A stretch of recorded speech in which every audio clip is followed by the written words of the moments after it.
कल्प कितना बड़ा होता है भैया? कल्प कितना बड़ा होता है? 1000 बार कलयुग, त्रेता, द्वापर, सतयुग बीत जाते हैं। एक कल्प में कितने युग बीत जाते हैं? जैसे सोमवार, मंगलवार, बुधवार, बृहस्पतिवार, शुक्रवार, शनिवार, रविवार, एक महीने में 4 बीत जाते हैं ना।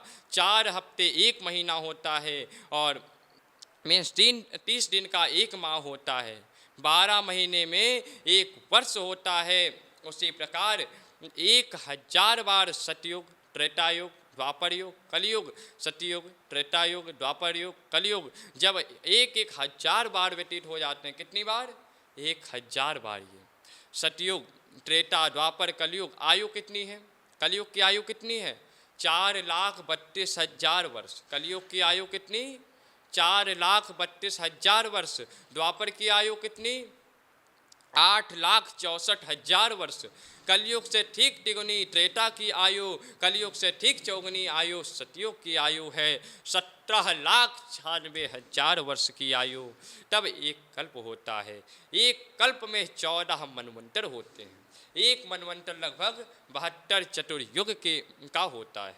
तो ऐसे जब 1000 बार बीत जाते हैं, अब कौन सा मनवंतर चल रहा है? अभी वैवस्वत मनवंतर चल रहा है। इस मनवंतर में इंद्र हैं कौन? इस मनवंतर के इंद्र पुरंदन नाम के राजा हैं। मनवंतर चेंज होता है, इंद्र बदल जाते हैं। चर्चाएं बड़ी डीप में जानी पड़ती हैं। खैर, आपके समझ के थोड़ा सा परे भी हैं ये सब बातें, पर आप ये समझो कि ब्रह्मा जी की पूजा इसलिए नहीं होती क्योंकि नारद जी ने श्राप दिया है। ये कौन सा कल्प चल रहा है बोलो? अभी हमने याद दिलाया आपको। कौन सा कल्प चल रहा है? वराह कल्प। कल्प कितने होते हैं? 3। कौन कौन से? ब्रह्म कल्प, वराह कल्प और पद्म कल्प। अभी वराह कल्प चल रहा है। इस 12 कल्प का ये जो कलयुग चल रहा है, इस वराह कल्प का जो ये कलयुग चल रहा है, वराह कल्प का, इस कल्प में एक बार चतुर्युग थोड़ी ना आया है। 1000 बार चतुर्युग आते हैं। ये 27वां कलयुग अभी चल रहा है। 27वां कलयुग चल रहा है, अर्थात 26 कलयुग बीत चुके हैं। ये 27वां चल रहा है। ऐसी गणना शास्त्रों में लिखी पड़ी है। हम भारत के लोग जिस दिन से सृष्टि उत्पन्न हुई थी, उस दिन का लोखा जोखा आपको आज भी बता सकते हैं। शास्त्रों में लिखा है।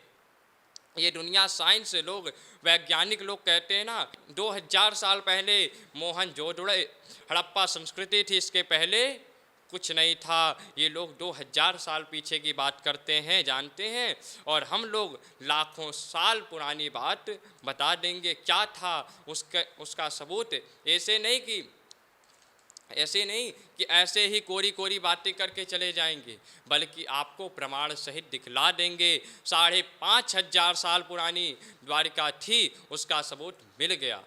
द्वारिका पानी के भीतर मिली या नहीं मिली?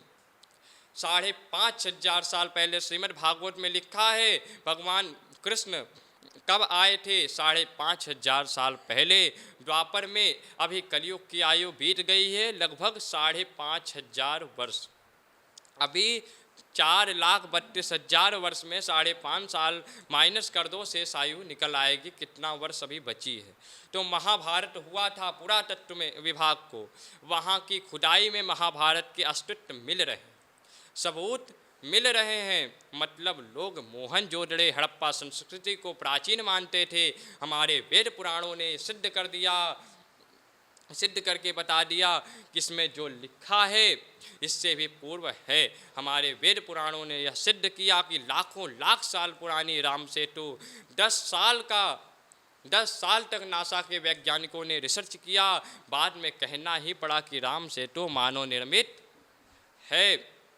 हाँ जी, आप 2000 साल पुरानी बातें करते हैं, हम लाखों साल पुरानी बातें आपको बता देंगे। आजकल नौजवान अपने बच्चे को, नौजवान कहते हैं ये जो गुरु जी लोग हैं, संत जी लोग हैं, ये पागल बनाते हैं। अच्छा, हम आपके माँ बाप की सेवा करना, संतों की सेवा करना, भगवान के भजन करने की राह बताते हैं, तो हम आपको मूर्ख बताते हैं?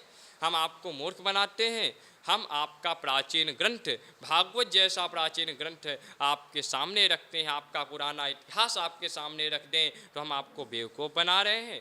आज लोग डिप्रेशन में जाते जाते लाखों लोगों को मैं जानता हूँ जो भागवत जी का कथा का आश्रय लेकर डिप्रेशन मुक्त हो गए और आज अच्छी ज़िंदगी जी रहे हैं या रही हैं।